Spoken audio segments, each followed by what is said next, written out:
Today, management has no stake in the company. If you don't mind, if you just introduce yourself, that would be great. Sure. Yeah, my name is Richard Servello. I've been working in visual effects for about 13 years now. Worked on a lot of movies and TV shows, commercials, you name it. So, as of right now, you have your own company called East of LA VFX. Well, I've had East of LA as a consultation company for quite a while. I had an office in Burbank for about a year and a half. Unfortunately, I had to close it because the TV shows and commercial companies that I was working with, I had I had three television shows, and two of them got canceled. One of them decided that they were only going to go in-house and stopped working with vendors.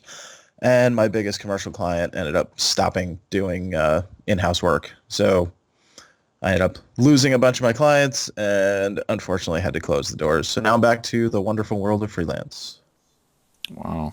And you have a huge history here. I'm just looking at your IMDb. You, of course, were part of the legacy of Life of Pi. And Oh, yeah. Yeah. I was on that show for about a year. that I just finished rewatching Life After Pi, and just that is one of the most powerful documentaries I think in regards to the VFX industry.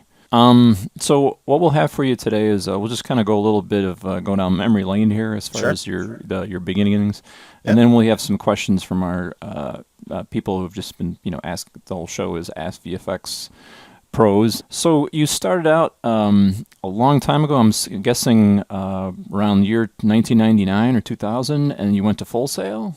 Yeah, I went to Full Sail in '99, and I graduated in 2001. At the time, they had just when I started, their animation department was about a year old at that point. And so we were still kind of in the guinea pig stages. Like when I was about 3 months in, their first class was just graduating. So we were definitely the ones that got the initial testing phase, if you will. And Sometimes the testing phase is really good. it can be, yeah. We had some really cool people. Like it's funny, actually. The program director there now was my effects teacher. So I got to work with people that later went on to much bigger positions at the company. He was actually one of the original creators of South Park, which I thought was kind of cool. He worked with them on the original setup for South Park, and when I went there, it was very small. It was just a little strip mall, and now I guess they own several blocks, and it's enormous now. I haven't actually been back in years. Yeah, I was looking at some of the studio space they got there. They got like major. I mean, it's big. Like here's a big soundstage. We're gonna shoot this big project, and I'm like, man. There's a new school. I keep talking about it, but I just saw some of their reels that they come out of there, and they have like 100% placement rating. Just curious your feedback on it. Have you heard of the Lost Boys VFX school? Oh, Lost Boys! Wow, yeah, they've been around for a long time. I remember them. Basically, just before I moved to LA, I remember they were getting started. Yeah, I mean they did some really good stuff. They were started. I forget who was it that started that school, because I know it was a couple of VFX artists, VFX pros I thought it at was the a husband time. and wife team or something. Was it? Yeah, I but remember Lost I'm Boys from years ago. I didn't even know they were still around, actually. that's weird because they really starting to. I'm starting to see more visibility of them now more than ever. I didn't know they were I know. around that long ago. Oh yeah, they've been around for quite a while. I remember seeing stuff from them back when VFX Talk was around. Wow. But yeah, I remember because there was Oman is another good one that's in LA. I actually, yeah. What was what's your opinion of VFX schools in general? I'm a VFX teacher. Yeah, I only teach part time, sure. and I could write a whole book in regards to my experience. Right. But I'm just curious what your feedback would be in regards to these type of schools that you're seeing popping up. Well, my experience is you get what you get. You get out of it what you put in. So, when I went to Full Sail, they flat out told us at orientation, we will not get you a job. We're here to help you learn the craft, and then getting the job is your responsibility. So we're not, they have a placement program and they'll help you. They'll assist you as much as they can, but they flat out said, only 10% of you is actually going to be working in this industry. So good luck. And I feel that I feel that if more schools were a little bit more honest like that, it might there might be less disappointment because it is difficult. And I mean, of the 50 or so people that I graduated with, I would say maybe 3 of us actually went on to actually pursue careers. So yeah, and some people, I worked with a bunch of people. Some of the people that got laid off at Rhythm and Hughes, I know one of them went to nursing school is in the medical field now. I've known some people that have gone into pipeline development. I've known some people that have gone completely out of range and done totally different things. I mean, the thing is, it's never been an easy career path for at any time, regardless of subsidies and anything. It's never been an easy career path because it's the old catch-22 that you have to have experience to get experience, but you need the experience to get the experience. So it's challenging. So like for me personally, I graduated college and I couldn't find work because I was living in Florida, and so there was no work in Florida in the early 2000s. I mean, there's still really not much. I mean, Same thing in Chicago. We just recently had 5 or 6 major post houses pop up out here. Really? That's good. And so my idea was, all right, well, I can't afford to just pack up and move to LA and be an intern somewhere. So I'm gonna go trolling the cheap job boards that are looking for people to work for free, and just do whatever I can to just build up a reel. So I went on Two Pop or whatever it was back then. I think they still exist, and I found this crappy independent film not crappy. I'm not going to say that. I still talk to the director, but I found this independent film out of Atlanta, and they were doing, he knows it was cheesy schlock horror film. It was about a chicken that got possessed by the devil, and so I had agreed to do their visual effects, and I didn't charge them anything for it because I had no experience, so I had no right to really ask for any money. And so by doing that, though, I got to work on some interesting stuff. I got to do like a matte painting of somebody getting their head blown off, and various electricity effects and gore effects and gunshots and smoke and stuff like that. And so I got to kind of cut my teeth on an actual quote movie. I mean, it was a very low budget, low independent film. It was fun. It was something interesting. It's funny when I see reviews pop up on it. Actually, the director told me a few years ago that they screened it at ILM, so I thought it was pretty funny. Oh, really? But yeah, so it was an interesting little experience, and I took a lot of flack for working on silly stuff for free. But the thing is, when I went in for an interview with the first advertising company, the owner of the company saw the shot of the guy getting his head blown off with the shotgun. He was like, "You did that?" I said, "Yeah." He's like, "Well, cool. Can you do that kind of stuff for us?" I was like, "Yeah, of course." And so that got me in on my first job. And so, moved on from there. And the thing was too, that job was doing visual effects for commercial work in Shake. And what ended up happening was they had an artist that was working there that had gone to another company. They wanted him back. So 2 of us had just been hired maybe 2 months prior. They ended up firing the both of us and bringing him back and giving him both of our salaries. And so it was funny because in my exit interview, I was like, all right, well, you guys just hired me. I just bought a car so I could come here. Now what? And they were like, well, we know for a fact that this other company is looking for somebody, because that was where the other guy was coming from. I was like, all right, cool. So I'll go talk to them. So I talked to them. I interviewed with them. And one of their stipulations was you have to know Final Cut Pro. It's like, oh, yeah, sure. Yeah, I've been doing it for years. Know all about it. And so they hired me, asked me if I could start in 5 days. I was like, yeah, perfect. I'll start next week. And so for the next 5 days, I did lynda.com tutorials on Final Cut Pro to learn how to use the software that I said I knew how to use. And so my first day was recutting an intro for an ESPN show. And so basically they sat me down at the workstation, said, here's what we got. So we need you to finish this. And I broke out my notes from the lynda.com tutorials and started cutting. So it's kind of, I had to break through that catch-22. I had no experience, but I also had an offer. So I was like, all right, cool, I'll do it. I've always known that I can learn whatever I need to learn. So whatever, just give it to me and I'll make it happen. But that's always, it's kind of necessary, Kind of going through your history. I see you kind of started out here doing some. Am I jumping ahead here? Jumping into. I'm kind of going like I usually start at the bottom of the list of IMDb and just kind of move you up. And Yeah, of sure. course, this is mostly movies, not any of the commercial work you've probably done. Yeah, you won't see any commercial work on there, unfortunately. Star Wars, though, Star Wars was not 99. That's just because there's only one listing for that. That was actually in 2010, I want to say. That was the stereo version of it. Okay. Oh, I see what you mean. Okay, so Sure. that's why I'm like, okay. Yeah, it came out in 99, but we did the stereo conversion in like 2009, 10, something like that. I don't remember. It all blends together. I see But Paul Blart, Mark Mallcop. yeah, that was Mall Cop. Mall Cop was one of the first. I want to say that was the first feature I worked on in California. So yeah, I had I don't remember how I got in touch with the person, but I had spoken with the VFX soup over there, and he brought me in to work on it, and it was weird because it was just this. We were working on it, and so they had some continuity fixes. Basically, they had re-edited it, and they needed to change the way that a sequence of events had happened. And so Kevin James's shirt had to be dirty for the rest of the sequence, and so he had to go in and add this smeared mess on his shirt. And I had no idea what it was. Like, nobody told us what we were doing. They just said, here's a shot where he has the dirt on his shirt. It has to look like that.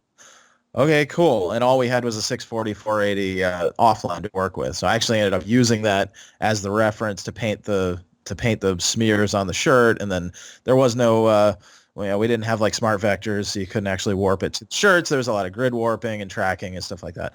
But and then like at one point there was one shot where his microphone, his walkie-talkie had fallen off and it was hanging down behind him, and it had to be like removed from the shot and then reanimated back on his chest and silly stuff like that. But it was funny because we're making this movie, and the whole time I'm like, is this a real movie or is this like for TV? I was like, is this like a TV made for TV movie? Because it was terrible. I mean, everything we're working on just looks awful. The quality is terrible. It's Kevin James, who was just on TV shows. He wasn't really in movies. I was like, is this for real? And then it comes out and it blew up. The thing did huge money. It was actually over 100 million. Yeah, it was a huge hit. I was like, all right, cool. I didn't even know it was real. And then when I finally see the movie, I see why we were doing what we were doing is because he goes into the spray tan machine and it sprays his shirt with spray tan. This whole time, I thought it was dirt because somebody at some point had mentioned something about him being in air ducts. And so I thought we were putting air duct dirt on him. And when they kept saying it should be more like a brownish bronze color, I'm like, that doesn't make sense. Why are we doing this? Then I finally see the movie and I'm like, oh, okay. Well, now I understand what the hell we were doing. That would have been nice to know. But, they never showed us the actual movie. So I had no idea what the hell we were doing. I was just like, okay, well, sure, whatever. So I see a couple movies here, a couple of ones that kind of like bring me to my attention. You were starting to move into digital compositing. Did they shift over from what year was the official switch from Shake to Nuke? I would get. Well, I personally started working in Nuke in 2006, I want to say. That was I was working in a company that was working primarily in Shake, and we were doing this project for Salvador Dali Museum. And so I was finding that I was having to do a lot of complex comps, and I was having to do things where I was having to do 3D projections. And in Shake, it really was not ideal to work in 3D. It was very slow. It was very buggy. It just had a lot of issues with that. And so I had contacted, at the time, it was D2 Software, because Digital Domain was actually producing the software on their own. Yeah, the Foundry hadn't been pulled into the mix yet. And so I contacted D2 and I said, listen, we're working on Macs. We're working in Shake. It's a nightmare. I need a solution that works better. Is your software more efficient, faster, and will it do a better job? And they said, we'll send you a 30-day trial. Give it a shot. See what you think. So I did. I got the 30-day trial. And I spent about a week trying to figure it out because at the time, this was Nuke 4.2, I believe. And there wasn't any real data online for it. As a matter of fact, I needed to do keys, and with the IBK keyer, there was no information anywhere. Even the Foundry didn't provide any information on how to use the thing. So I went online and I searched for keyer. I searched for Nuke keyer, and I found screenshots from node graphs from Titanic and a couple of other movies, and I saw the way that the pipes were plugged in. And so from that, it gave me an idea of how to plug the node together. And then I was able to fiddle with the knobs inside it and figure out what it actually did and how you actually used it. And I got some decent results. I didn't really understand what the hell I was doing, but I got decent results by just kind of getting the piping right and then fiddling with it and figuring out what to do. And then eventually, years and years later, Stephen Wright had done a tutorial on how to actually use it. And then I was like, oh, okay, well, that actually makes he's sense. the only one that can explain that. Like, Yeah, right. that node. I don't know. Go ahead. Go ahead. Oh, I was going to say, I actually ended up it's fine now. It's complete now. It's been used for years. But I spent about 5 years and I built my own version of similar to how the IBK keyer works. It just produces a much cleaner result and it's a lot faster and you don't have to do a bunch of edge mats, and it produces a much, much better cleaner result, and it works on lots of different variants of screens. If you have So you've got obviously 20 years of experience here. For me to kind of go through all this would be pretty insane. But is there any a couple things? I'm just going to go through your list and just a couple of questions that kind of pop into my head as I see different titles here, specifically film titles, obviously. Green Lantern. Mm-hmm. Now, there was a whole controversy with Green Lantern in regards to Digital Domain School. Do you know anything about that, or what was that all about? Or? No, I didn't even know DD's school was involved in that. Actually, I was on Green Lantern for like the last, I want to say the last 8 weeks of production. That was a show that they were kind of writing it as they made it. So when I started working on it, the ending wasn't actually written yet, and our team was supposed to work. One of our big sequences that our team was working on was the Hal and Sinestro final battle. And it got cut because the powers that be decided that they wanted to make a sequel that never happened. And so they ended up changing the ending and had Hal go beg the whatever the hell the weird, fudge guys on the pedestals, whatever their names were. I forget what they were called. But he goes and begs them to help Earth. But in the original ending, Sinestro puts on the yellow ring, he becomes evil, and they have a big, cool battle over Sunset Oa, blasting powers at each other, and this whole awesome sequence that we were prepping for, and that's this awesome sunset, like basically High Noon type of scenario, like Western in space type of battle, and they cut it. They were like, nah. We're going to cut that and change the ending and turn it into sequel bait that never happened. But it's funny, if you stay through the credits, you can see Sinestro putting on the ring. That was one of our shots. So actually, it was funny when we were working on that show too. Sony is fun. They like to do the animation department. Everyone always has blooper reels during the show. And if you watch that movie, there was kind of a rule that when that movie was going on, if you could see their face, if you could see their eyes, then you had to have a head. If you couldn't see their eyes, then it was all CG, right? And so as a result, there's a lot of shots of CG butts. There's constantly shots where you're from behind the characters. And so every single week when we had weeklies, they'd always do a butt reel, all the CG asses that would show up for the day. It was pretty funny. And then also, everybody makes fun of the fact that the monster at the end, what was it, Parallax, looks like a giant turd monster. Well, it wasn't lost on the people creating it as well, because there was at one point, I don't know, have you seen the movie Green Lantern? You're gonna hate me. I've heard it was so bad I didn't see it. Oh, it's okay. It doesn't matter. But there's a moment where Hal flies out of a warehouse after fighting the giant turd monster, and he's carrying the co-star, I forget what her name was in the movie, but he's flying away and carrying her out. And at one point, one of the bloopers was he was carrying out Mr. Hanky. It's pretty funny. I guess I'm just gonna try to pick a couple here because I can see there's definitely a movement in your filmography towards some very high-end television productions. But Life of Pi. Again, for anyone out there that hasn't seen Life After Pi, it's a great documentary. Every VFX artist should see it.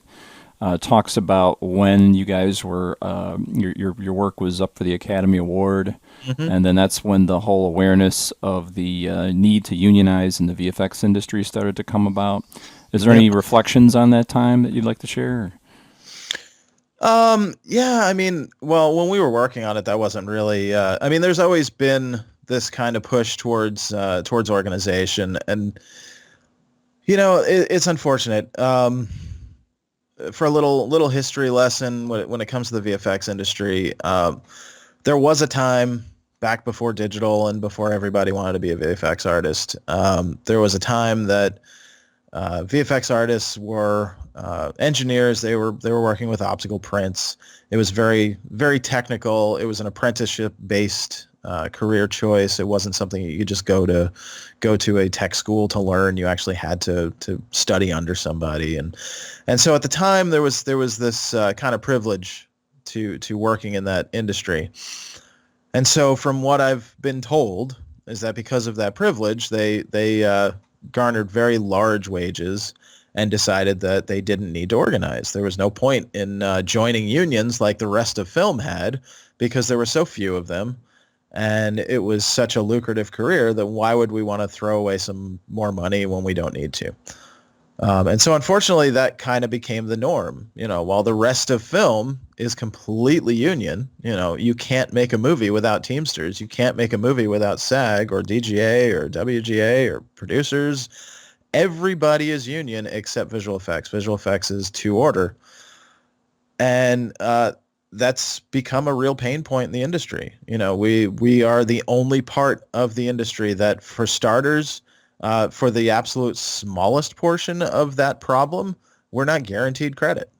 We can work on a feature film and never see our name in the credits. But the guy that hauls the honey wagon off the set or catering, they are guaranteed credit because they're union. The electricians, they're all guaranteed credit. So you go watch a movie and you see 500 credits and the credit roll takes 35 minutes to go through. It's not guaranteed that every single visual effects artist that worked on it is on there. As a matter of fact, most junior artists will not get a credit. A lot of mid artists won't get a credit. On a movie like Green Lantern, a few people that I worked with that were senior artists did not get credit because they didn't finish enough shots. So that's the absolute minimal. That's just kind of a credit where credit's due point. It's not even really a necessary thing because of things like IMDb, but it's kind of a respect thing. It's that everybody should be credited on something. As a matter of fact, when it comes to television, most visual effects houses only get a studio credit. My company worked on Longmire. We didn't even get a studio credit. So it's one of those things where visual effects is just kind of, we jokingly refer to ourselves as digital janitors, and the truth is that's how we're treated. We're treated as commodities. We're not really treated as this essential component to the process. When you look at a movie like Green Lantern, Ryan Reynolds is the one. Obviously Green Lantern, not a great example because people hated it, but look at Deadpool. Ryan Reynolds is the one that is praised, but thousands of artists made that movie possible, above the line and below. And I don't know, especially when you see things like, what's his name, Andy Serkis, claiming that he deserves an Oscar for his performances when there's thousands of really talented animators that made those performances what they were. Yeah, one of my friends, Rocky Van Oost, was one of them. Yeah. He works on all the Ape movies and so forth. Sure. And they contribute as much, if not more, than he does. As a matter of fact, it's funny. I know a lot of animators that they'll take the reference and they'll use it as reference, and that's it. Some of them will throw it away completely. Some of them will take the video reference and say, okay, great. I know what he moves like. I'm going to do it the way that I do it because I'm an animator. I'm a skilled artist, and I'm going to record videos of myself and use a mirror. I mean, that's what animators do. So, it's not, especially the funny thing is too, the one that he really originally went off on was the Two Towers. And I know several of the animators on that show didn't even use the reference. So, and then motion capture data is a mess. You can't really use motion capture data for a huge amount. And then when you do, you end up with stuff that looks like, zombies. You need actual artists that know how to make emotive performances. Yeah, we used to, when I worked at what is now NetherRealm Studios, formerly Midway Games, we used to have, you'd always have this, we'd have this like sort of manager guy come in the door, and he'd be like, "Hey, I got this automated tracking stuff for Yeah. the because I was a character technical artist. We had to do with the rigging and so forth of the Right. characters and so forth, in-game facial wrinkles and all that. Sure. But there'd always be somebody come in the door with some fancy program that automated lip sync and all that, and I'm just like, it ain't gonna happen. Yeah, exactly. Yeah, and I've seen some of those where it's like, okay, cool, you put a webcam on and then magically it talks and it looks like a cheap animation. It's matching movement. That's cool. But the truth is, when you look at something like Polar Express, you understand why motion capture doesn't emote the way that actual animation does. Squash and stretch animation principles are very, very important when it comes to emotive animation. Animation is more like stagecraft. You don't do, like when you're doing a feature film and you have people on screen, they can be subtle. When you do a theater performance, you have to exaggerate everything so that people in the back row can see it. Well, that's what animation is. When you have something that's not alive and you want it to look alive, you have to make it 10 times more alive. So, Mike, I see that you've and again, what in my personal opinion, some of the greatest work that I've seen in the last 5-10 years have been what's moving into the online streaming services and television-based stuff. And you've worked on some really awesome things. You obviously worked on some really incredible films. Also television series, Westworld, Pirates of the Caribbean, Dead Men Tell No Tales, Longmire, and the series of Unfortunate Events. Yep.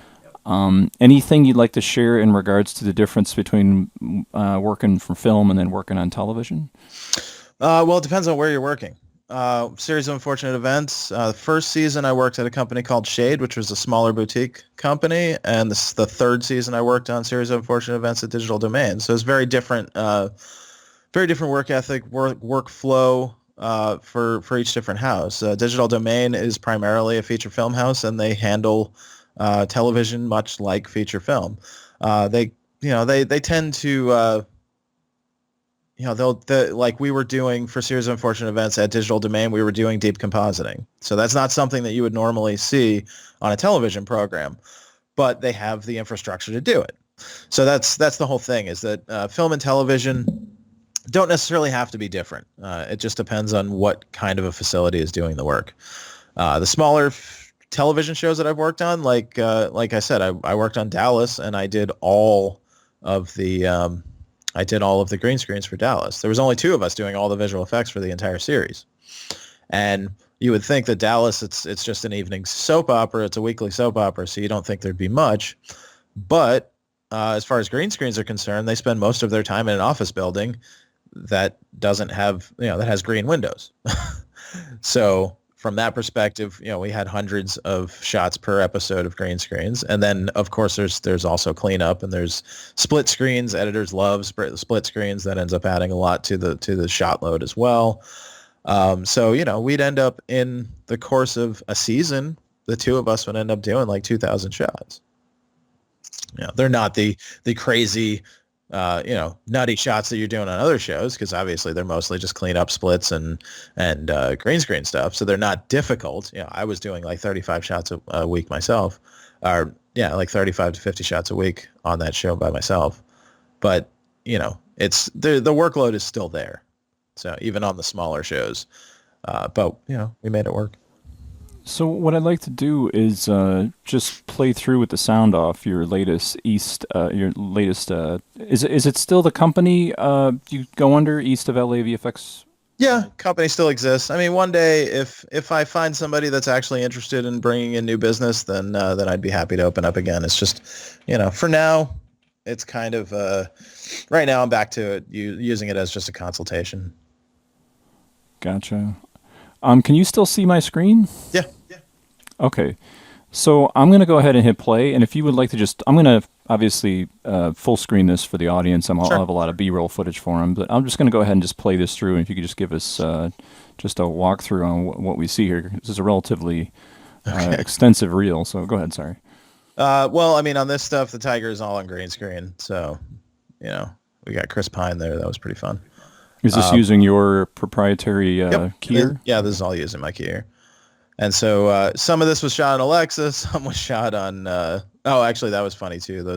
The tiger shots, those tiger shots where he was clawing, they actually had a guy in a suit. So there you go. So you can see there's the green screen shots. They actually shot him outside in the same location, so the lighting matched. That was those shots were a little tricky where he was jumping on people because they had to kind of had to do some shenanigans to get it to match in. This stuff was pretty fun. So this, like I said, this reel isn't this isn't like an artist reel. This was actually a company reel. So it's a lot longer. To any artists that are watching this that are thinking about putting together a reel, never make a 7-minute reel. This is not something that you should ever do. This reel was for producers to look at. So the whole point of this, the reason that I cut it the way that I cut it was to kind of give little pieces of the show and then show what was done. But that's not something I would ever recommend anyone do. So in this case, they had this prosthetic that looked like a burn victim, and they wanted it to look smooth. So they basically made this prosthetic so they could shoot arrows through the guy. And what happened was when they bound him with tape in order to hide the seams. And when they did that, it crunched up, and it made it look like his back was just burned. So this is just cleanup stuff, like there was a camera behind his head. So sometimes. Yeah, I really like this reel. It really starts to show off the cleanup processes in real subtle ways. I think it's a good intro. You always see these bombastic, exciting, reels. It's like, what about the stuff that is most important to artists that, the real nitty gritty stuff that, most artists do, Sure. And the thing is too, again, there's a fly on his face. The thing is too with this reel, the reason that it has there's a camera behind in front of him, that was actually a pretty tough one. But the big reason behind this reel having a lot of this cleanup stuff was because, again, this was a sales reel. This isn't something I wouldn't necessarily recommend anyone put cleanup work on your reel unless you're a junior. This was just to show that this is what the company can do. Most of this fire was added. So there was little flecks of fire that was actually there, like the fire behind the door there was there, but that's about it. This was just a lot of fire. This was adding almost all the fire and the smoke and the embers. So I think on this one, it was just like the fire on the ground was the real fire. So the thing that was nice on this was that there was little bits of actual fire. They did actually burn that house down, but they didn't like the interior. There was basically no interior fire. So, but the nice thing about this was that there was actual fire, a little bit of actual fire. So it gave reference as to what the intensities should be. This was actually removing the guy's nose and then adding some bone coming out of the side of his head. This was interesting too because I had to figure out a way to remove his nose without having a 3D department. So that was all done two-dimensionally, huh? Sort of. It was all done two-dimensionally, but the nose part was actually tracked. It was object tracked in Synthesize, and then generated a really simple geometric version of his face, and then just kind of inverted his nose. I had a question. Tracking Synthesize versus Nuke. Why use Synthesize? Well, it's cheap.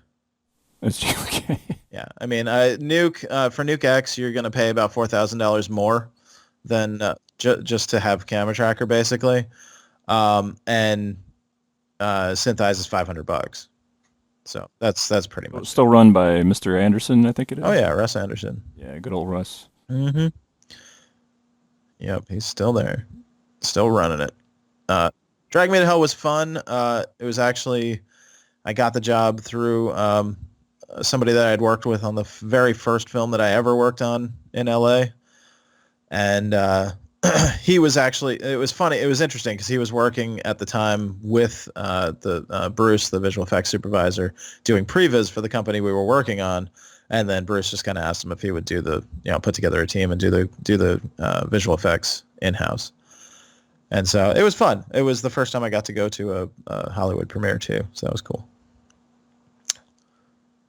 Yeah, Sam Raimi is actually pretty cool and actually cares about the people that make his movies, so we were invited to the premiere. That's very rare. Don't ever expect to get invited to anything but a cast and crew screening.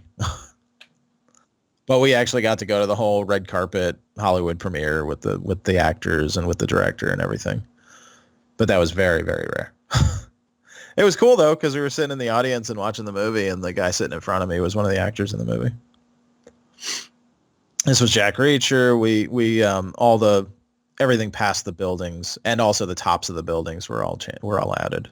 So this was all blue screen with additional buildings.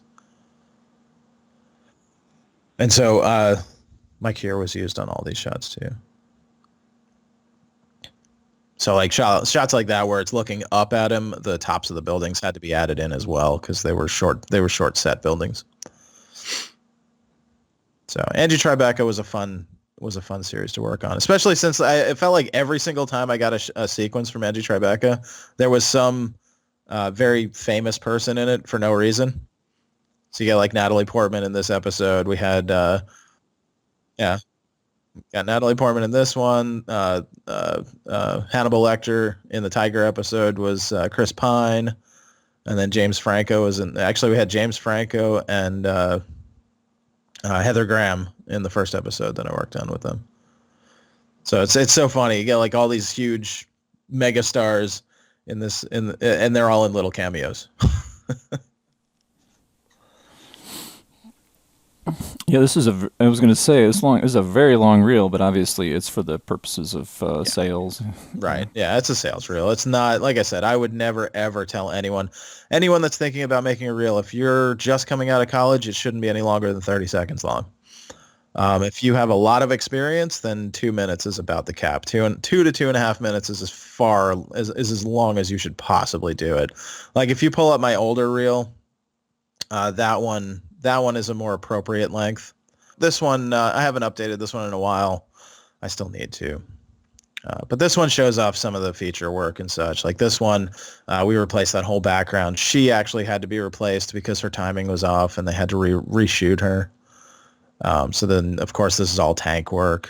You know, all the water is CG in that show. Our team killed all the animals, so we were team murder face because we killed them all. So I killed Orange Juice, and then we killed all of them. We actually had all the death scenes. Oh, yeah, that's what I was gonna say too. It was pretty funny. Actually, I'll say that in a minute. So, Green Lantern stuff. Cool thing with Green Lantern, it doesn't seem like much. That brick wall, I actually got to look dev that. There were so many constructs in this movie that pretty much everybody got to look dev one element in the film. So that was pretty cool. So, mine was a brick wall, but, it was interesting. It was actually an interesting challenge to do a brick wall because everything else was metal. And so the brick wall actually had to have a matte surface to it. So it was interesting to still have the feel of the constructs, but not be a metal or glass surface because most of them were metal and glass. Piranha was a fun movie to work on. I actually met some of my favorite people in the industry on that show. That was a weird one too, because it was funny. I worked on Piranha, and when I first started working there, I started looking around, and I noticed that the animation department was skewing in the older age range. So I noticed that most of the animation department was between 50 and 65 years old. And I'm like, this is weird. I'm not used to this. It's really strange that everybody is in such an older demographic. Turns out that the owner of the company, Doug, he was old school stop motion effects. And so all the animators on the crew were his old stop motion guys. So it was some of the most talented people I've ever worked with. And it was people that had worked on things like, Terminator and Star Wars. And they had worked on a bunch of them worked on Gumby together. One of the guys there did all the claymation stuff from Pee-wee's Playhouse, all the dinosaur claymation stuff. So it was such a cool crew. And then it was funny too, because then I meet everybody else, and I met that was where I first worked with like Martin Hall, who has been in the industry for a number of years and is one of the teachers, Nuke teachers at Nomon.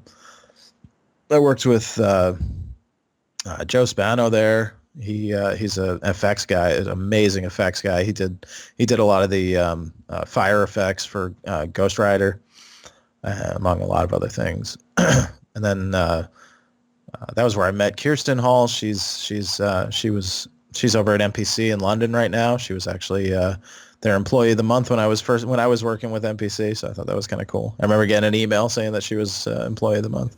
Is there any specific studios that you kind of look at and go, you know, like for instance, ILM versus MPC versus some other studios where you're just like, these studios, be aware of this when you go work for them? I mean, I haven't worked at ILM.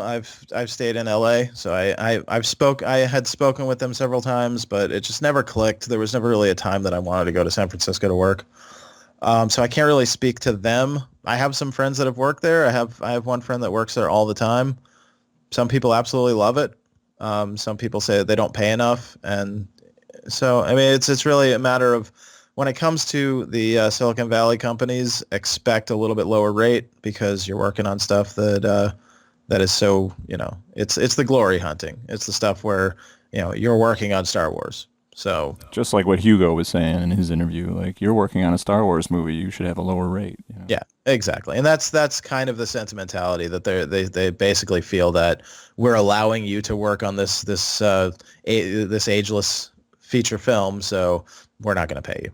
So, and it's true too, because I've found that television shows and commercials pay more than features because they have smaller crews, they have shorter timelines, and it's not something that you're going to chase. So, you know, I've worked on car commercials that paid more hourly and daily than Life of Pi. So, you know, actually, the funny thing is, Life of Pi, I worked on that because I wanted to work on that. That was one of the lowest rates that I had ever taken in years. Like, I had actually lowered my rate to what it had been about 7 years prior to work on that movie because I wanted to work on that movie and I wanted to work with the company.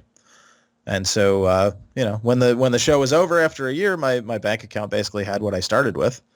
But, you know, it was a cool experience. It was fun. You know, it was interesting. We got to meet Ang Lee, and it was fun. And it was cool too because we got to see the opening of the movie when Tobey Maguire was in it, because they presented the movie when we first started, and it had Tobey Maguire, and then they took him out of the film and reshot it. So it was funny when we first saw the actual movie with the cast and crew screening, and Tobey wasn't in it anymore. It was like, oh, okay. What sort of thing as a starting artist should you be aware of if you're from the continental U.S., for instance, and you're like, well, and they're not aware of the taxes, the double taxes that go on in different areas. What sort of pay difference is there, and is there any sort of warnings that you might want to, or, you know, road signs for anybody that be kind of getting out in the industry? Sure, yeah. I mean, the thing is, if you're starting out in the industry, you kind of don't have a choice.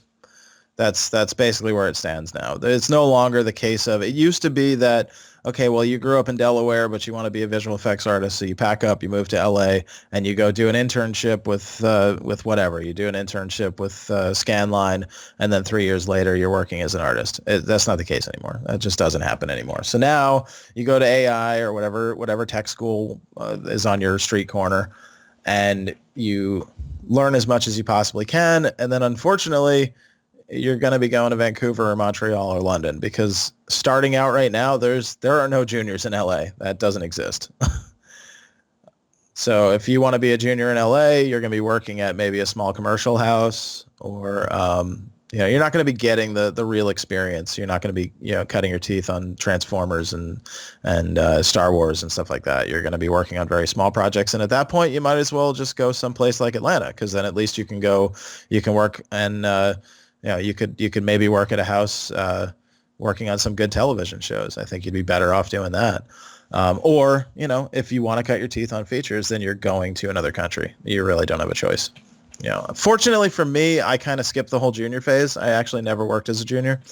Like I said, I started out in commercials, and I did that for about 3 years. And when I moved to LA, I started as a mid-range comp, and just worked from there and worked up to senior. So I never worked as a roto artist. I never worked as a paint artist. Actually, the funny thing is, when I had my own company, I called myself the highest paid junior in LA because I did a lot of roto and paint, but it was for my company. So you know, I had to. At that point, it doesn't matter. It's you know, it's my equity, so it's my responsibility. It has to get done. Where do you see the industry headed As far as is it a dismal future for No, continental U.S. in regards to no, L.A.? I don't think it's dismal. I think that what's going to have to happen, because what's happening right now is, and it's starting to get experienced. You're starting to see it even on the screen. What's happening is that movies and even television especially, are demanding higher quality, higher counts of visual effects. A show that I'm working on right now, I don't know that I can mention the name of it just yet, but I'm working on a television show right now that's for a streaming service. It's only 6 episodes long, and the quality of the show is feature film quality, 100%. It looks like a movie. As a matter of fact, there was talk in the office that they may actually cut it to a feature after the show comes out. So that's what's happening right now, is that television is becoming feature as well. There's really no divide anymore. So, you're not going to see stuff like Transformers and Star Wars and stuff as a television show. If you do, it's going to be at a lot lower scale. But you see stuff like Orville, which is throwing out stuff that looks as good as some of the Star Trek stuff. So there's less of a divide there. And feature films are asking more and more and more of visual effects as well. So what's happening is it's too small of an industry to sustain the demand right now.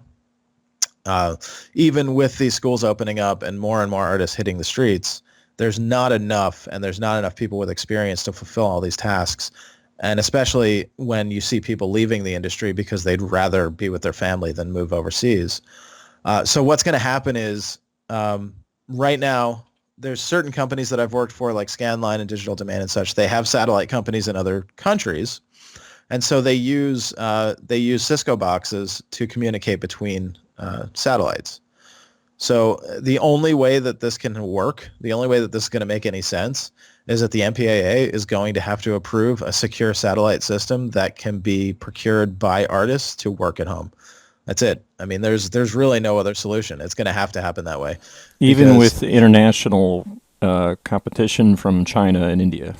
I don't really consider that international competition. The only real competition that China is giving to America at this point would be on like technology. I don't really see entertainment as that much of a pain point when it comes to that. I've dealt with India, and lovely people, very enthusiastic people, but societally they're more engineering based. They're not more creative based. So that's why they do a lot of roto work. They do tracking and stuff like that. It's more technical standard. So I feel like if you look at actual Indian productions, you don't tend to see the level of quality even on American and British television. Mm-hmm. And so that they're still a long ways off before they become any type of a competition. Even China, you look at the highest production quality Chinese productions. Like, honestly, if I was going to say any country has a chance, Asian country is Korea. If you look at South Korean features, they're there. I mean, South Korea has always had a really excellent film presence. And the thing is, too, that's what I think is really interesting. I don't have a problem with international not even competition. I feel like if Canada wanted to have a film presence and they wanted to produce films and produce visual effects for Canadian films, I think that would be great. I would love to see that. And I'd love to see more Canadian films released in the U.S. But that's not what's happening. What's happening is they're presenting subsidies to accountants in America and London and wherever, and they're saying, come to us. And I don't appreciate that, because all that does is it just makes people chase that money around. And so the studios chase the money, which forces the artists to chase the money, and the artists are making less money. So it's like there's really no benefit to anyone. You would think that they would pass the savings on to the people that they're displacing, but they're not. They're paying less. In regards to the expectations of an artist to go to, say, Singapore versus Canada versus London, what sort of taxes would be involved there? Are you familiar with any of that? Or? No, not really. I know that all I know is I was just speaking with somebody about this. If you're in Canada, I believe you have to be there for about a year before you even really start seeing any benefit. So it's not, like I know an artist that left and went to Canada, and he's been there for years. So I'm sure he's seeing plenty of benefit. but you don't get to take advantage of the medical services until you've been there for, I believe, 6 months. You still are responsible for U.S. taxes if you're not a permanent resident. So you end up getting taxed basically two ways. You can't really take deductions in Canada because you're not a resident. I know it's a big mess, and of course, the line that I've heard numerous times from other countries is that they don't pay LA rates. When I was working on Life of Pi, I had a phone interview with DNEG, and I also had a phone interview with MPC in London. Both of them specifically said, word for word, we don't pay LA rates.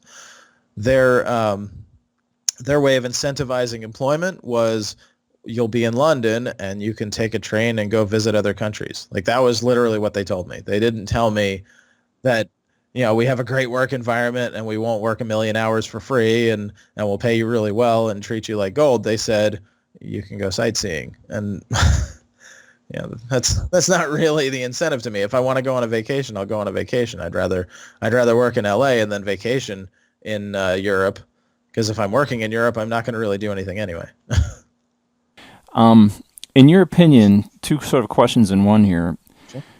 What would you see in regards to the reality of what would happen if, like, you take a basic artist, just graduated from AI or some school. Mm-hmm. Okay, what would you sort of map out their quote unquote evolution in regards to where you see them in, like, 20 years, and any sort of warnings in regards to where they should start moving or thinking about ahead of time right now, as far as, or even maybe not even get into this industry? I mean, no, I wouldn't tell anyone not to get into the industry. I think it's rewarding in its own. Like, I'm personally the type of person that I prefer the problem solving over the glory. So I never, I worked on some big stuff, but it was never because I was looking to work on big stuff. Like, I could have gone to Vancouver and worked on the Avengers movies and Transformers movies and all this cool stuff, but that was never really the thing for me. Like, I would rather work on the invisible effects on whatever. It doesn't matter to me. What always mattered to me was just the problem solving, was determining, figuring out a solution to a problem. And often the smaller projects tended to have more interesting problems, and sometimes they would actually be willing to listen to you as well. So, because I never went chasing that stuff, it was really never a concern of mine. I mean, as far as trajectory is concerned, I don't really know what the path is for a new artist. I think that there's a lot more avenues now. I think that now, instead of having to go and find some random low budget film, I think that kids now can go make their own. We have YouTube, we have Vimeo, we have Twitch, we have so many venues that you can demonstrate on. If you really want to do it, then go do it. You have a phone that can shoot 4K, and you can use demo software. You can use things like Natron. You can use Blender if you don't want to put out any money. What's your opinion of Natron, and if you don't mind me asking? It's not there yet. It has potential, and I think that for somebody starting out, I think it's a really excellent tool, because it does give you the basic workflow of Nuke without actually having to put out the money for it. It has. Do you see any moral issues with that, or no, not at all. Absolutely not. I think that I'm waiting for a valid competitor to Nuke, because the Foundry has kind of broken their system. They before they were bought out, they were actually a really good company that cared about their customers, and now they're really just more about selling units. And I just say that because I know a lot of great people that personal people I used to teach with that have worked at Foundry. Former students of mine worked at Foundry. Yeah, and there definitely has been some transition. Yeah, in the since it just got taken over. So yeah. Yeah, they used to be an excellent, but it's just like Autodesk. When I back when they were Alias Wavefront, I had when I had finished college, I actually had started a brief company doing graphics, and we had a relationship with Alias Wavefront, and they were amazing. I had phone numbers to the FX department. Like, I had phone numbers to engineers in the FX department that I could just call directly. and they were an awesome company. And then Autodesk took over, and they got to a place where it's like, just give us your money. We don't really give a crap about you. And that it's sad that it happens, but it happens. And so Foundry is going through that now. They cut out resellers. They made it illegal for resellers to sell copies. They've also made it so that if you don't pay your maintenance, they won't even let you transfer your license to new hardware. You know, and the maintenance is ridiculous too, because they're not making valid enough changes to the software to justify $1,500 a year per license. And so if you don't decide that that license is worth the upgrade and you want to wait a version, they expect you to pay for the year that you didn't use. Just little things like that I think are very it's very anti-consumer. It's very it kind of it goes against consumeristic practices. You should always be in the favor of your clients. You should never be against them. I host the Chicago Foundry User Group meetups, Sure. or at least I sort of used to. And then when that whole switchover came over, because we were hosting it at my college, and I was the one making the calls, basically saying, "Come on out here. I want you to, this will bring in the local industry VFX houses as a place they can meet and meet my students." And then I think when they did have the takeover, they sort of I wouldn't say handed my hat. I think I still have a part in sort of with the whole thing with the meetups and so forth. But there's been a lot less call for meetups, and there's been a lot of sort of it takes place at Framestore now in Chicago, but it just seems like there was sort of a corporate thing that kind of took over at a certain point, and I was like, oh, okay. Well, you know what happened though too, when the Foundry came in, they worked hand in hand with Digital Domain. It was actually D2 originally, and then when the Foundry took over, it was still Digital Domain and the Foundry that were developing. They were working together. They actually ended up working with Sony as well. That's why they got Katana, because they were working on developing Nuke through Sony. And so that's how Sony got their site license. And so a lot of Sony's development had ended up at the Foundry as well. So they were working with students. They were working with studios. They were actually trying to improve the software by going to these bigger studios and saying, listen, you have a development pipeline. We want to work with you, make the software work with your pipeline, and then tools that you create we can implement as well. And then they were also making deals for things like Katana and I want to say, what was the other one? Mari, things like that. So they were making deals in order to expand their tool set.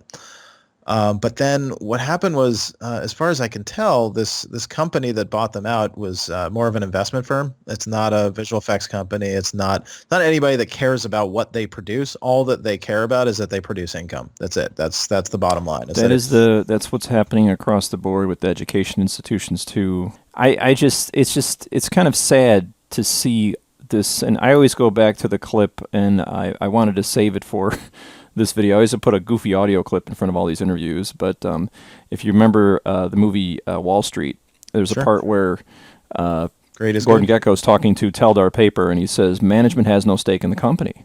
Right. There's no care. There's no, just make money. You know what I mean? That's what it's all about. And that's, unfortunately, I feel like that's, it's not so much that with studios, because I feel like the studios, even if the heads don't care, I feel like the people running the studios do still care.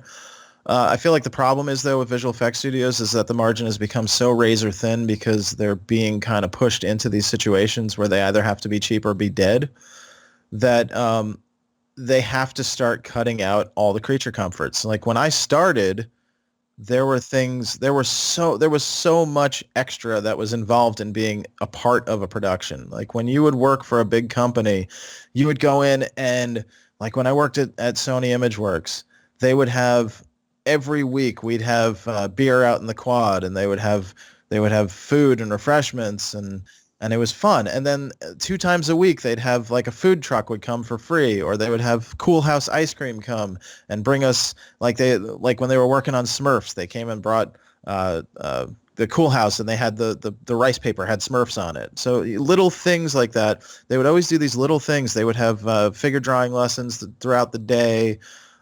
Sometimes they would have massage therapists come in and give artists massages throughout the day. Stuff like that. Little things that were extra expenses, but were okay because at the time when you were a company like Sony or Digital Domain or ILM or something like that, you were it. That was it. There wasn't really this massive international competition. It was, there was, $25 million for the feature, and the head studio was maybe making 20 of that, and 5 was going to the smaller companies that were doing supplement. And so they had that extra income and they had that extra money, and their banks were flush, and they could actually do stuff for the people doing the work. And that's kind of gone away. It just doesn't exist anymore. You still have companies that try. When I was over at DD, they tried. They would provide employee meals. They would do, like, every Friday they would have breakfast for everybody, and so they did what they could. So you can tell that they still want to do as much as they possibly can. They had an awesome Halloween party. It was so much fun. They invited everybody from the past, and it was great. But they try and do what they can. But I think that what's happening is that they're being pressured into this super low margin existence that they can only do what they can at this point. And then some companies do nothing now. Like, some companies are to a point where it's, you come in, you work, you make more than if you worked at Walmart, but you're basically treated like you work at Walmart. And it's unfortunate. It didn't used to be like that. It used to be a really fun industry. I mean, even when I worked in advertising, I remember Wednesdays were happy hour. There was always something to incentivize that you were all humans. And I don't see that nearly as much anymore. Everybody still has everybody still has pantries. It's still pretty expected that you get little creature comforts. But really, when it comes down to it, the really fun, cool stuff and the social activities and the things that actually made a culture at a company are going away. So really, if we were to kind of tell a young VFX person, watching this right now, the future is Ready Player One, in the essence that we'll be working at home, we'll have these secured servers, and we'll be working from studios. I think that's a good future, because if they don't want to centralize, that's the thing. That's what I'm saying, is that it used to be, when I moved to LA, the reason I moved to LA is because that's where the work was. Plain and simple. It was, if you want to work in visual effects, you go to LA. That was it. There was really no other choice. Now there's LA. There's Atlanta, there's Portland, there's, you're saying that there's some in Chicago now, there's London, there's Vancouver, there's Montreal. There's no longer a place that you have to be, and that is bad. That is major fragmentation. Fragmentation destroys industries always. So when you fragment an industry like that, the only alternative to actually get the work done would be to go to the people that are doing the work, and that means remote. It has to happen. If it doesn't happen, then what's going to end up happening is these companies are going to have about a 10-year gap where they're going to have to train people up. There's no other way to do it. You're going to have, like, Vancouver is going to have to start training up locals. You can't just live off of who you can entice to come to your country. If you don't mind, I know this has been an awesome interview so far, sir. I mean, my Thanks. eyes are opening up like crazy here. So, I have a couple questions from the fans now. Sure. I've been kind of like selfishly putting in my questions, but I'm going to kind of kick all those out here. Some of these might seem very simplistic, but again, they're just questions people are asking. If you're planning to become a VFX supervisor, which field do you choose to work in, effects or compositing? Do you mean me or in general? Somebody that's planning on being a supervisor? Yeah. I mean, I guess that's a difficult question, because when you say VFX, do you mean visual? Do you mean VFX like DFX soup, like somebody that's in charge of the entire show, or do you mean VFX as in, like, the FX department? I think maybe the effects department. Yeah, that's from this. I can't really tell some of these Sure. questions are general. Yeah, I mean, that's just a really personal choice. If you're, the thing is too, if you're looking into supervising, you're going to need at least a decade experience anyway. So really, by the time you get to a point where you're looking to supervise anything, you should know what you're doing at that point. Like, you should know what your specialty is at that point. It's not really something to think about when you're starting. When you're starting, you should be thinking about getting a job. I mean, that's really all that matters. I personally, like I said, I didn't really fast track because it took me 5 years from graduation to actually start working.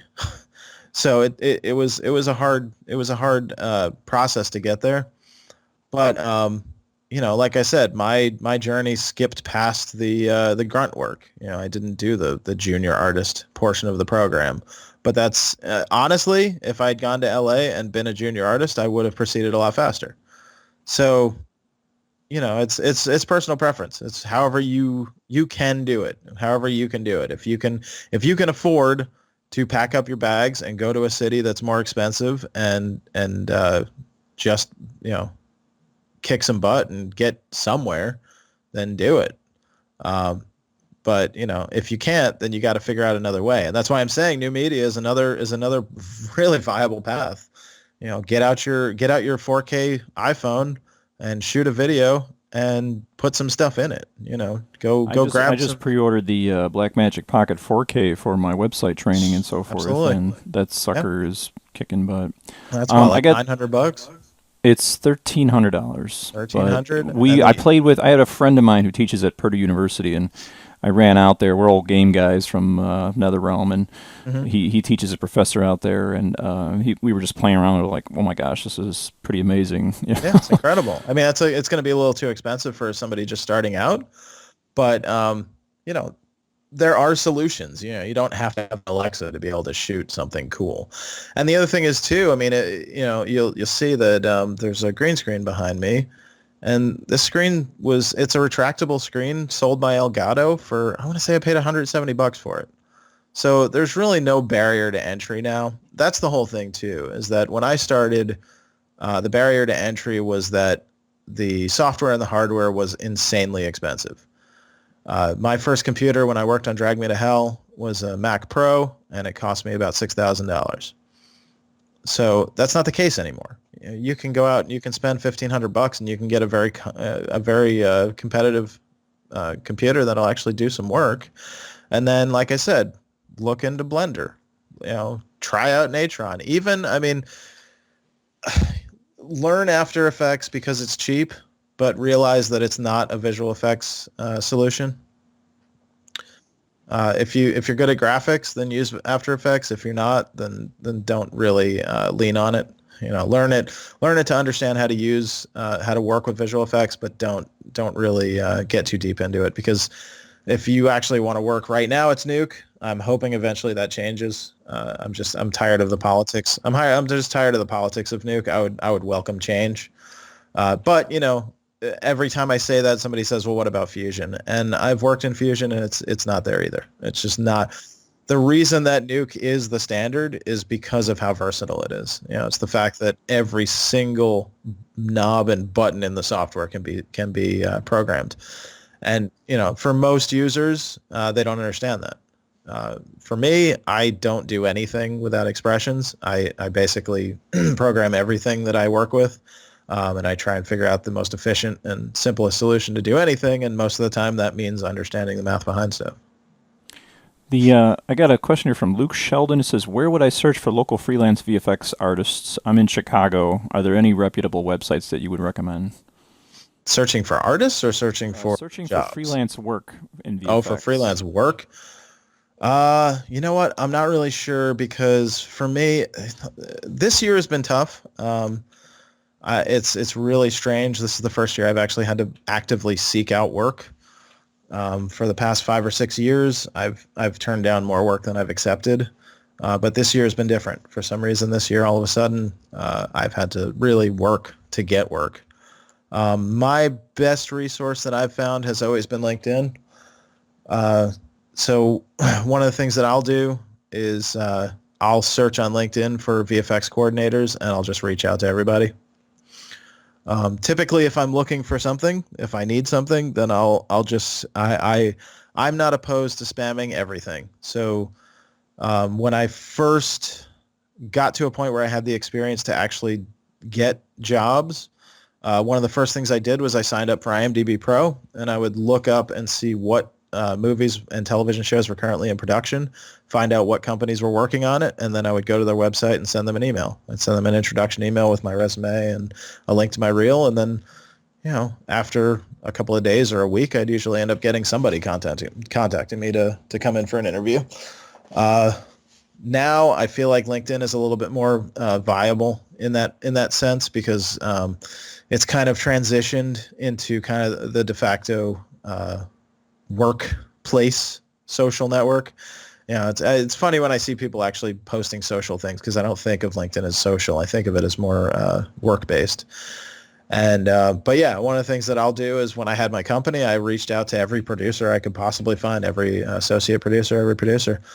When I was just recently looking for work, I reached out to every VFX coordinator, every VFX scheduler, every VFX producer, you name it. Anybody that could potentially put me on a job, I reached out and said hello. I got a lot of people answering back saying that they don't have anything right now, but they'll get back to me. I had some people just accept. And the other thing that I recommend as well, I don't know if if it worked or not, but I always end up getting something out of it, is that if somebody accepts your request, say thanks. So as soon as somebody accepts a request, I just pop a little note back saying, hey, thanks a lot. Here's my phone number and my email. If you want to get in touch with me, let's talk. It just seems like right now that's kind of the best way to find work, is just to reach out directly. Because the thing is, too, what I found is that if you're applying on sites that are actually having jobs, most of the time you'll get ignored. Interesting. Even if you have the stats, it doesn't matter if they get 500 emails. They're going to look at the first 100. You're not going to really get touched anyway. So at least through LinkedIn, eventually they'll probably see you, and it's a little bit more personal because you can address them by their name and say hey. So I found that's a little bit more, a little bit better resource. I think I have one more question, and anybody that goes further down this list, I'll move on. We got a guy from Double Negative that's getting off of the new movie Wonder Woman 1984. Oh, cool. So that'll be our next interview. Nice. But this one right here, at what point would you call yourself a senior compositor? I've been working in post-production for almost 8 years, predominantly in VFX as a compositor. Although I don't like the strict hierarchical structure, I currently call myself a mid-level compositor, but find some people can be too quick to call themselves senior. That's an interesting question. Yeah. A senior artist is one that needs absolutely no assistance and can help other artists. It doesn't really matter how long you've been doing it, because I know people that have been working for 20 years and don't have a clue what they're doing. If you're a senior artist, then you should be able to start working. They should be able to give you 5 shots, and you should, have whips on stuff pretty quickly and not have to ask questions. Like, a senior should not really need assistance. That's just the way it works. If you're a mid, then it's expected that you might need some help on some things and you might have some questions. But honestly, if you're a senior, any questions that you should ask should really just be pipeline oriented. Like, if you're working somewhere and you don't know how to access something, that's pretty much as far as questions should go. And if you need help trying to figure out how to approach something, I would say you're more in the mid-range.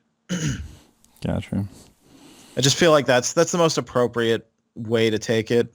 Obviously nobody can know everything. It's good to talk to each other, and it's good to come up with solutions together.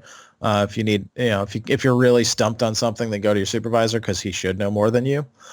But when it comes down to it, for the most part, I'd say 95% of stuff you should have already done it. I think that's really what it comes down to, is that if you're finding that a lot of shots you get are confusing to you, then you might not be a senior if you're calling yourself a senior. I think that you should be able to sit down and be like, oh yeah, I remember doing that on this show, or oh yeah, I did something very similar to this. And I find that the longer I've been doing this, the more that's the case. The more I'll get a shot and be like, oh yeah, I know how to do that. I've done that. Or if it's something that I've never done before, like actually I just did some shots for a feature, and they had somebody that they were getting chest compressions because she's supposed to be drowned. And so she's getting chest compressions, and the request was her eyes were blinking, her chin was moving, and her tongue was kind of moving a little bit as well. So she needed to look like she wasn't conscious while she's getting chest compressions. So it's not something as simple as just kind of tracking in a still part. It actually has to still have the violent motion of the chest compressions while also eliminating the secondary motion of cheeks and face and stuff like that. So I had an idea of how it could work, and it worked out just fine for my first pass. But it's, I had never done that before, but as soon as I saw the plate, I had a distinct idea of how it could be accomplished, and it worked out just fine.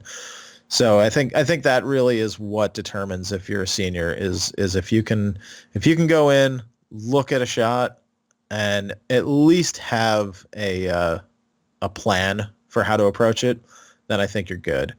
If you're completely baffled by a shot, then I just don't think you're there. The final question I think I have for tonight is more of a personal one. Sure. What is your reflection, especially being a father with, I think you said you have 2 children? 2, yeah. Just being a father and where you see yourself in 10 years and looking at maybe a mirror of, not a mirror, but sort of like the opposite end of yourself, of those of your age that have kind of stayed the single route and chased after the industry in different places. What would you say is where do you see yourself in 10 years, and do you see any serious emotional impact, psychological, that's really affecting the VFX industry, both for people that are single and continuing around to chase after the work, and including yourself being somebody that's that prefers to be grounded in Los Angeles and just raise a family? Sure. Well, I mean, for me, since my kids were born, I tend to, I can't say that I don't work as much overtime because it's still necessary. When I was working on Series of Unfortunate Events, we were working 70-hour weeks. So it still becomes necessary, but there's a bit more of a expectation of there being an ending at this point.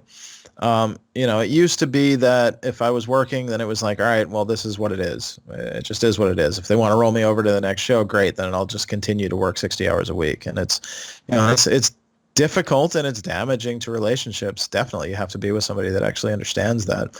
But once you have kids, then that's not quite as possible. So then when I was working on that show, I had to find time. So I would wake up earlier and spend time with them in the mornings. We would do more stuff on the weekends when I could, when I didn't have to work, because occasionally we'd have to come in on a weekend day. But for the most part, I try to work less overtime. I try to let the job be less all-encompassing, because don't forget, even though you are working in a job and there's other people that are working 100 hours a week, it's not required. That's, by law, they can't ask you to work more than 40 hours a week, at least not in LA. So, if you're completing the tasks and you're doing the job, it doesn't really matter. I prefer the jobs now that keep me 8 hours a day. I used to prefer the jobs that kept 10 to 12 hours a day because of the money. But now I can ask for a higher rate. And so that helps. And I don't feel the need to work so much anymore. I feel like family is definitely more important. I have friends that have been confirmed bachelors and have never had kids. And I have one friend that's an industry regular that's been working in the industry for decades and decades, and he's never had children. He's perfectly happy. It's fine. That's somebody's choice. It doesn't really matter. I don't really see that as being an issue. I feel like if you don't have any real responsibilities like that, then it's a lot easier to go travel across the country. Like I have a friend of mine that he was at Blue Sky for I think 13, 14 years. And then he transitioned over to Weta.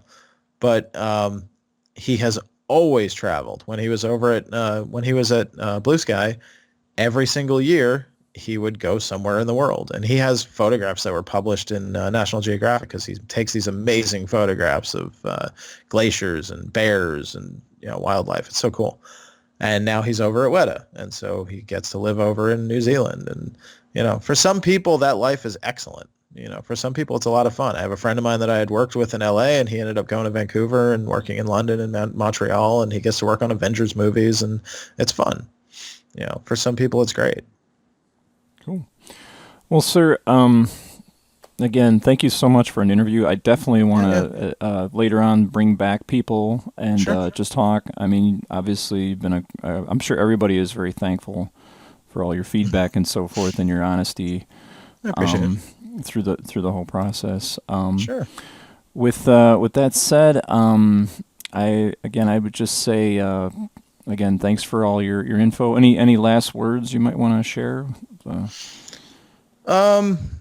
Yeah, I mean, if a lot of people that are watching this are students and juniors and getting started out, like I had said before, really what you're going to get out of any training or education is what you're going to put into it. So if you're gonna put your heart and soul into it, and you're going to work, and then maybe you're going to go out and shoot a short film and show that you can do it, and just put the effort in, and it'll eventually pay off. If it's not that important to you, then you're not going to do it anyway. So it's a difficult path. It's not an easy career to get into, and it's also not an easy career to stay in. That's the thing, is that it's getting harder and harder. There used to be a time where there was enough work and there were enough companies that you could just kind of roll by. Like you could go in, do the bare minimum, and get a credit on your IMDb, and then move on to the next one because your resume gets bigger and bigger with every fail.